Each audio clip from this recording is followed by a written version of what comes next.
और इसीलिए आप देखिए हमारे यहाँ जो प्रतिक्रमण का विधान है, एक है प्रतिदिन हम प्रतिक्रमण करते हैं प्रातः और सायंकाल, उसके बाद में पाक्षिक प्रतिक्रमण का विधान है 15 दिन में, फिर चातुर्मासिक पक्षी 4 महीने में प्रतिक्रमण का विधान है, और एक है सांवत्सरिक प्रतिक्रमण अभी पर्युषण पर्व के बाद आखिरी दिन, जिसे हमें संवत्सरी महान पर्व कहते हैं, उस दिन को। तो ये अलग अलग भूमिकाओं के साथ इसका संबंध है। जिसको वीतराग बनना हो उसको उसी दिन अपना अकाउंट क्लोज करना पड़ता है। अगर संध्या का प्रतिक्रमण करे और फिर भी अगर भीतर में कषाय राग द्वेष अगर विद्यमान है तो वीतरागता के सामने प्रश्न चिन्ह खड़ा हो जाता है। एक मुनि, एक साधु, एक साध्वी, ये सभी छद्मस्त हैं। मैं भी आपके सामने हूं।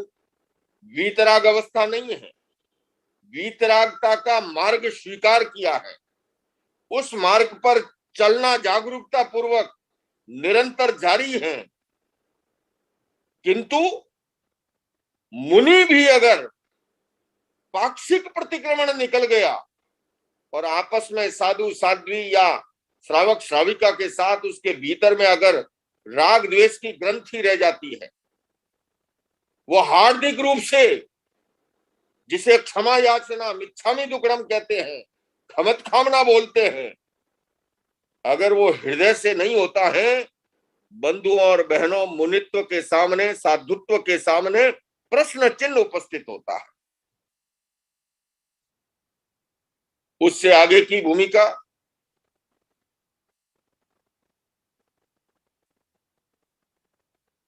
वीतराग चरित्र की बात देखी आपने, मुनित्व की देखी, अब आती है सम्यक्त्व की भूमिका। जो हमारा प्रारंभिक स्टेज होता है, बहुत बड़ा महत्वपूर्ण तत्व है जीवन में सम्यक्त्व को प्राप्त होना। सम्यक दर्शन ज्ञान चरित्राणि मोक्ष मार्ग, तत्वार्थ सूत्र का ये श्लोक है। जीवन में सम्यक्त्व का कितना महत्व है मुक्ति के मार्गों में, तत्वार्थ सूत्र कहता है सम्यक ज्ञान दर्शन चरित्राणि मोक्ष मार्ग। एक बार जीवन में सम्यक्त्व का स्पर्श हो जाए, कहा जाता है कि उसकी मुक्ति निश्चित है। किंतु अगर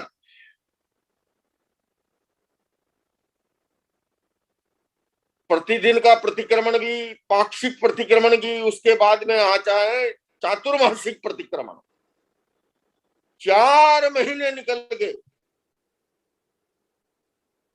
साधु साध्यों के बाद तीसरी भूमिका है 5वां गुणस्थान श्रावक श्राविकाओं का। आप सभी श्रावक और श्राविकाएं हैं व्यवहार की भूमिका में। ये श्रावक श्राविका के घर में उत्पन्न हो गए इसलिए श्रावक श्राविका नहीं।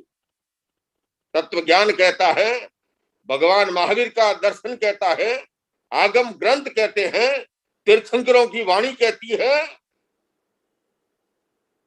अगर चातुर्मासिक प्रतिक्रमण के अंदर भी हृदय से राग द्वेष से मुक्त नहीं होता है तो श्रावकत्व के सामने भी प्रश्न चिन्ह खड़ा होता है। यह कठोर भूमि की रेखा के समान। और आखिरी है अनंतानुबंधी क्रोध मान माया लोभ, जिसे कहा गया पत्थर की रेखा के समान। जल की रेखा शीघ्रता से मिटती है, बालू की भी थोड़े समय में, कठोर भूमि को भी, किंतु पत्थर की रेखा, पिछले साल भी आपने जिस पत्थर और पत्थर के बीच में रेखा देखी होगी, अगले वर्ष भी, उसके अगले वर्ष भी, और रूपक की भाषा में समझाया। इस प्रकार का अनंतानुबंधी क्रोध मान माया लोभ अगर है, यानी कि सांवत्सरिक प्रतिक्रमण के दौरान भी हार्दिक रूप से राग द्वेष और कषाय को नहीं भुलाता है तो सम्यक्त्व के सामने प्रश्न चिन्ह खड़ा होता है। बंधुओं और बहनों, बहुत महत्वपूर्ण है मानव जीवन का मिलना। 84 लाख जीवा योनि में एकमात्र मनुष्य जन्म को माना गया कि जहां से आदमी नर से नारायण बन सकता है, आत्मा से परमात्मा बन सकता है, बिंदु से सिंधु बन सकता है और बीज से बरगद बन सकता है। किंतु उस मनुष्य जीवन के अंदर, जिसके लिए कहा कि देवलोक के देवता भी जंखना करते हैं कि मनुष्य जीवन दुर्लभ और सर्वश्रेष्ठ बताया, क्यों? यही 84 लाख जीवा योनि में एक मात्र मार्ग है जहां से व्यक्ति मुक्ति को, मोक्ष को, निर्वाण को प्राप्त हो सकता है। इसलिए मनुष्य जीवन का मिलना और मनुष्य जीवन मिलने के बाद सम्यक्त्व का प्राप्त होना बहुत दुर्लभ है, दुर्लभ तत्वों में है। मानुसत्तम सुई श्रद्धा संयमम्मी अवीर्यम, और संयम के प्रति पराक्रम का भाव। किंतु जिसके भीतर अनंतानबंदी क्रोध मान माया लोभ हो, मृत्यु शैया पर पड़ा है और ऐसे के अंदर भी मरते मरते भी अपनी संतानों से कहे कि देखो, मैं तो इस दुनिया से अलविदा, अब विदा होने जा रहा हूं, तुम मेरी संतान हो, ध्यान रखना। ये जो पड़ोसी है ना, मैंने सारी जिंदगी इसके साथ वैर की परंपरा निभाई और तुम मेरी संतान हो, कभी उससे बात मत करना। भले ही सदाम हुसैन से, बिन लादेन से दोस्ती कर लो, लेकिन इस पड़ोसी को कभी भी माफ मत करना। और यूं कहते कहते अंतिम श्वास ले ले। ये है अनंतान बंदी क्रोध मान माया लोग, पत्थर की रेखा के समान। यह सम्यक तो भी सुरक्षित नहीं रहता है भगवान महावीर की वाणी में। इसलिए मार्गदर्शन है बंधुओं और बहनों। इस चर्चा के पीछे आप लोग इतना समय जो खर्च कर रहे हैं, आप भी, मैं भी, मुख्य हमारा उद्देश्य यह है कि हम उस तत्व को समझ करके कैसे हम अपना शारीरिक स्वास्थ्य, कैसे मानसिक स्वास्थ्य, और उससे भी अधिक महत्वपूर्ण है कैसे हम आध्यात्मिक स्वास्थ्य को प्राप्त हो। कषाय तो विद्यमान रहेगा जब तक शरीर है। हम शरीरधारी प्राणी है, छद्मस्त है। वीतराग तो मैंने कहा हम ही नहीं, आप तो उसे पूर्व की भूमिका, श्रावकत्व की भूमिका हो, और ये सब व्यवहार की बात है। श्रावकत्व की भूमिका में भी आप बहुत ऊपर हो सकते हो, और मुनित्व धारण करने के बाद भी कोई जरूरी नहीं है। वेश से कोई संबंध नहीं है। महावीर के दर्शन में न वेश और न देश। महावीर का दर्शन है कषाय मुक्ति किल मुक्ति रेव। अगर कषाय से मुक्ति है तो भले इस्लामाबाद में जन्म ले ले तो भी मुक्ति को प्राप्त हो सकता है, और कषाय मुक्ति नहीं है तो भले ही लोकेश मुनि महाराज जो हैं वेश धारण कर ले, समेत शिखर, पालीतना, गिरनार कहीं भी जन्म ले ले, भीतर में अगर कषाय हैं वो मुक्ति को प्राप्त नहीं हो सकते। मुक्ति का संबंध न देश से है न वेश से है। इसलिए इसके विज्ञान को समझना बहुत जरूरी है। अब आता है कषाय की तीव्रता और मंदता।